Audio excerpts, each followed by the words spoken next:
Ya, hari ini kita akan membahas bagaimana membuat controller.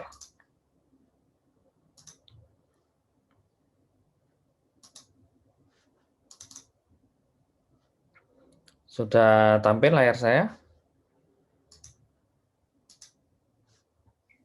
Sudah, Pak. Ya. Jadi sebelumnya kita sudah belajar tentang bagaimana menggunakan routing dalam Laravel. Nah, hari ini kita belajar bagaimana menggunakan controller. Jadi sebelumnya sudah saya jelaskan bahwa controller ini adalah untuk mengatur logika bisnis, ya, di mana di dalam controller nanti kita bisa mengakses model, kemudian menampilkan halaman yang kita inginkan, ya. Untuk saat ini saya hanya menggunakan routing, controller, dan view, ya. Untuk pertemuan berikutnya kita akan membahas model. Jadi di dalam project, ya, controller itu disimpan di dalam direktori app/http/controller, ya. Kemudian file controller itu harus diakhiri dengan kata controller. Misalnya di sini saya membuat controller untuk user, ya. Berarti untuk penamaannya di sini adalah user controller, ya.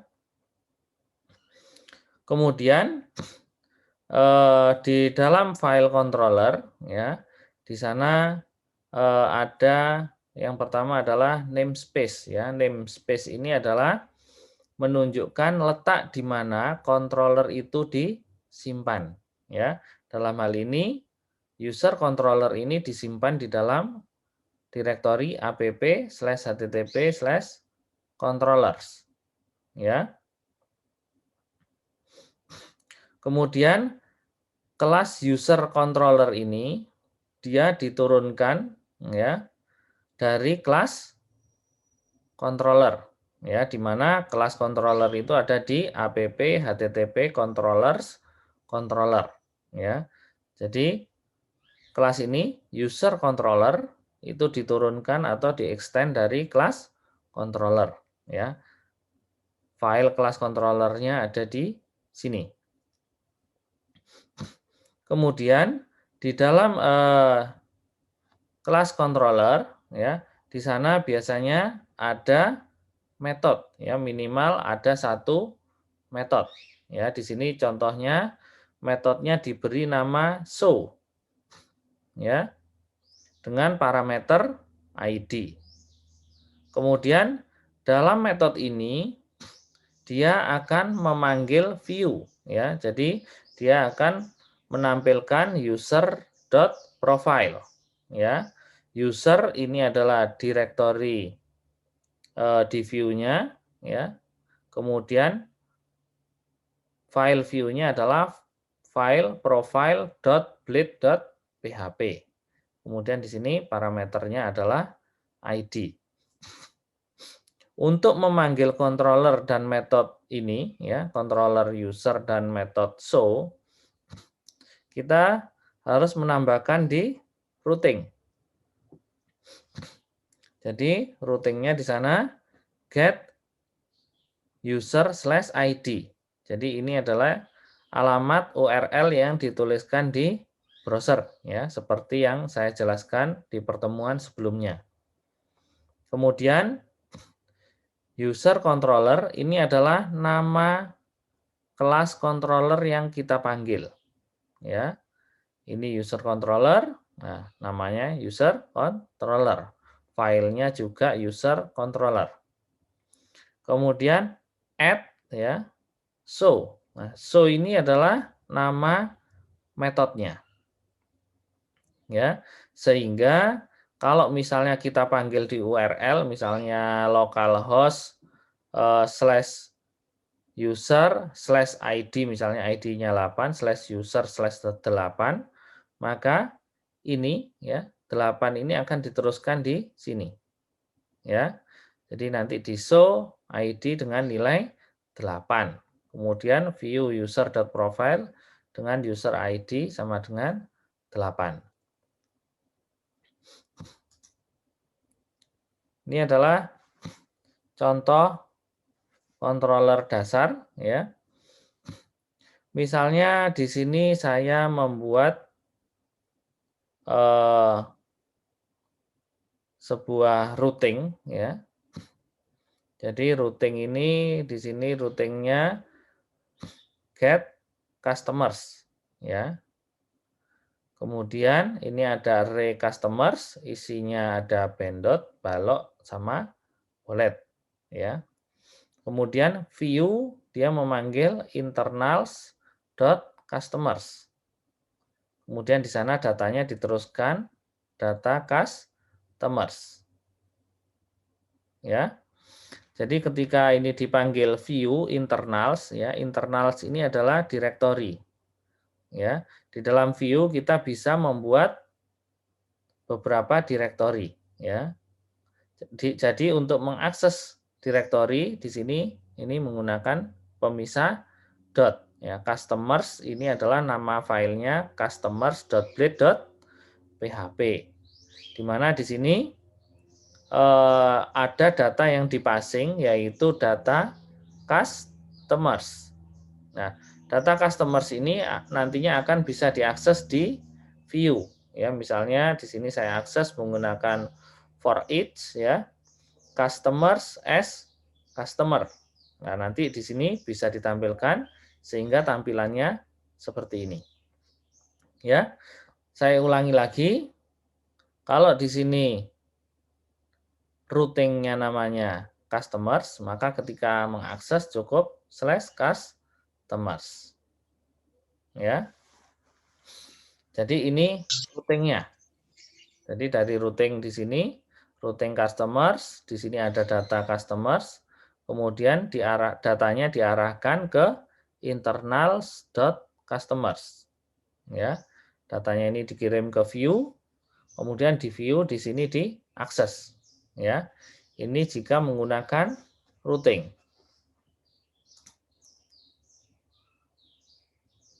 Kemudian untuk membuat controller kita bisa menulis manual ya, menulis manual di directory controllers atau kita bisa juga menggunakan tool PHP Artisan ya.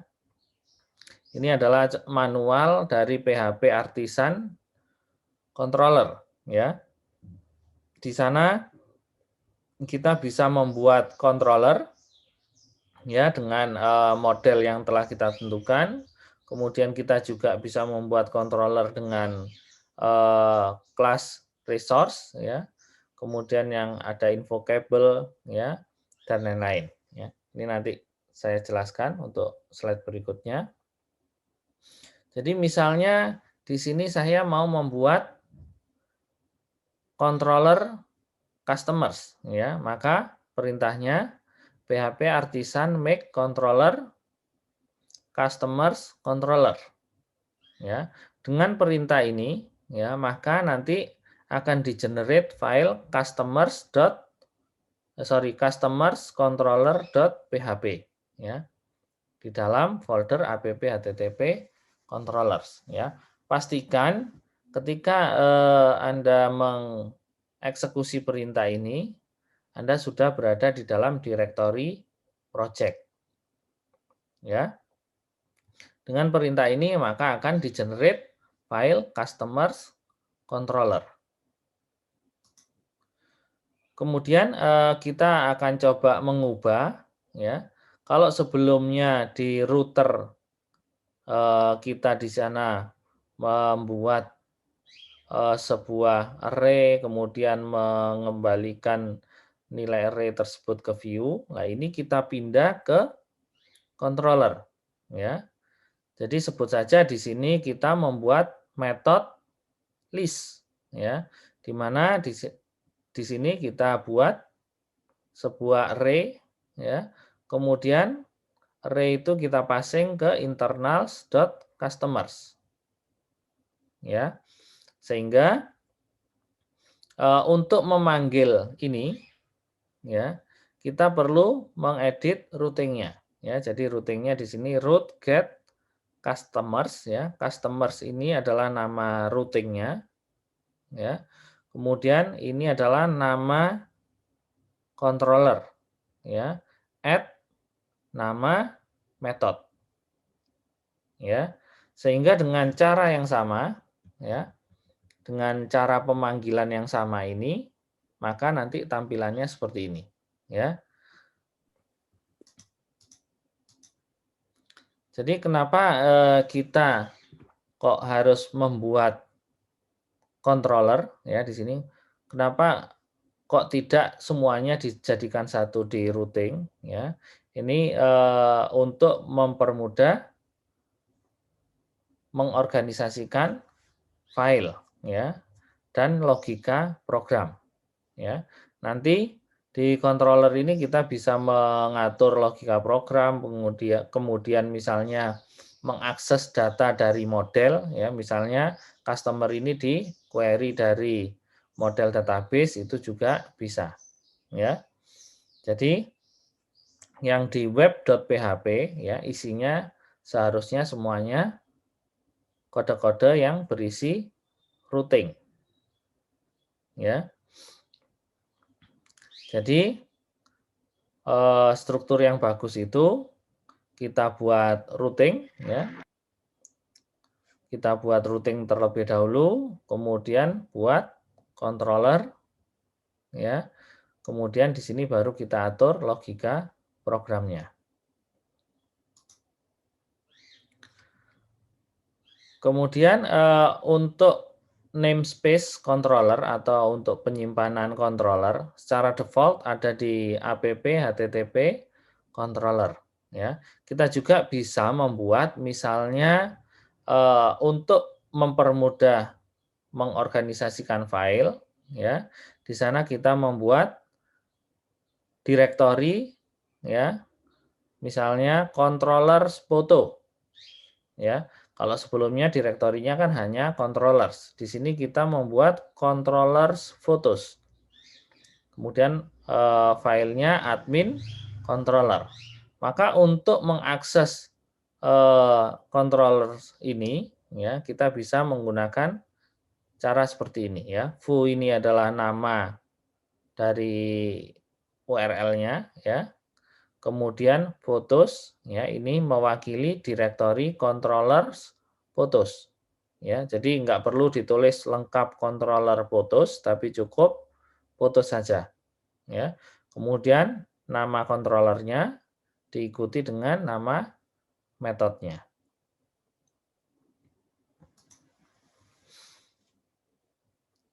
Berikutnya adalah single action controllers ya. Single action controllers ini adalah controller yang isinya hanya ada satu action atau satu metode. Ya. Jadi di dalam sebuah controller kita nanti pada umumnya membuat lebih dari satu metode. Akan tetapi biasanya kita hanya perlu satu metode saja. Nah, di sana kita bisa memanfaatkan invoke ya, ini double underscore ya. Ini seharusnya ada pemisahnya. Double underscore invoke ya, kemudian ini parameternya ID, kemudian memanggil view ya user.profile. Ya. Untuk registernya di routingnya cukup user/id, ini adalah URL-nya, kemudian user controller. Ya. Bedanya kalau single action controller ya, di sini kita cukup memanggil controllernya saja.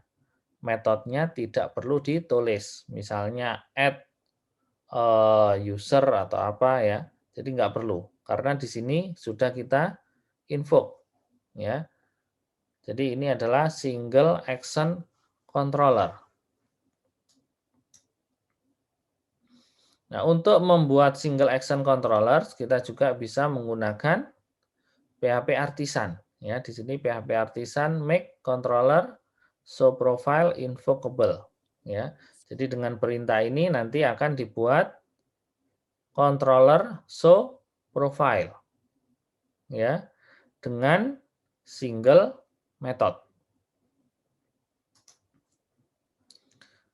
Berikutnya adalah resource controllers. Ya, resource controller ini adalah untuk membuat controller yang berisi create, read, update, delete. Ya, di sini disebut resource controller karena digunakan untuk mengelola resource. Ya, untuk perintahnya menggunakan PHP artisan make controller, photo controller, opsinya di sini resource. Ya, untuk routingnya di sini cukup satu, ya, yaitu root resource, ya, bukan get lagi, tapi menggunakan resource. Ya, kemudian ini nama URL-nya, kemudian ini adalah nama controllernya. Ya, dengan satu perintah ini kita akan dibuatkan controller yang berisi metode ini.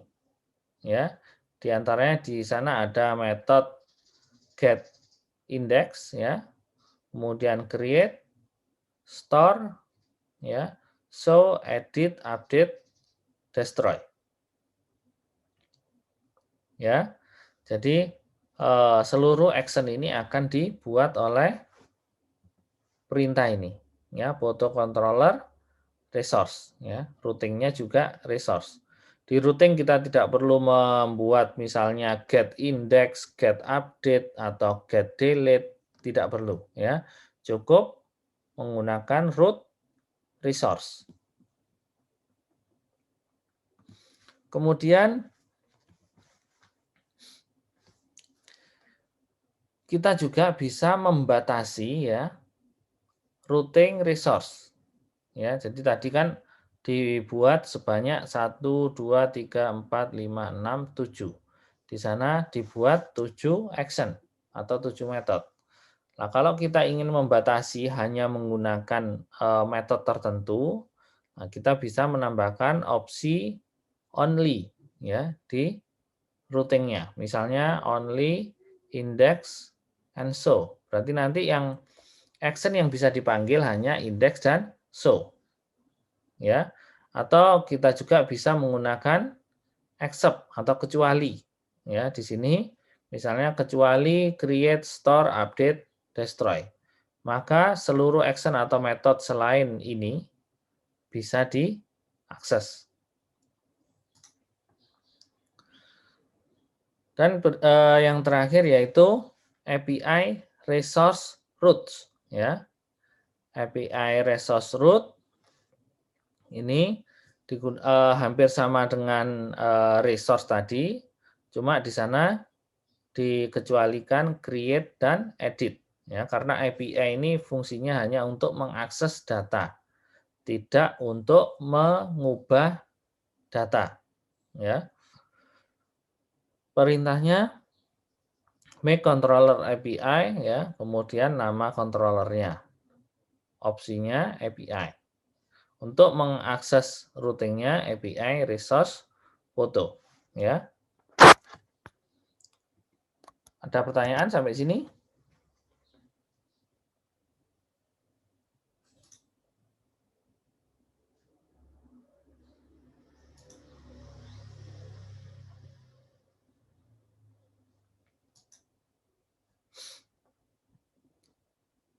Ayo, ada pertanyaan?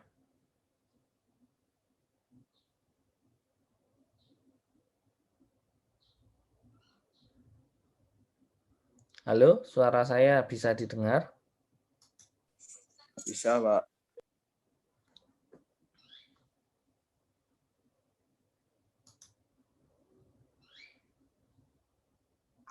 Mungkin nanti menyusul setelah praktikum, Pak. Baik.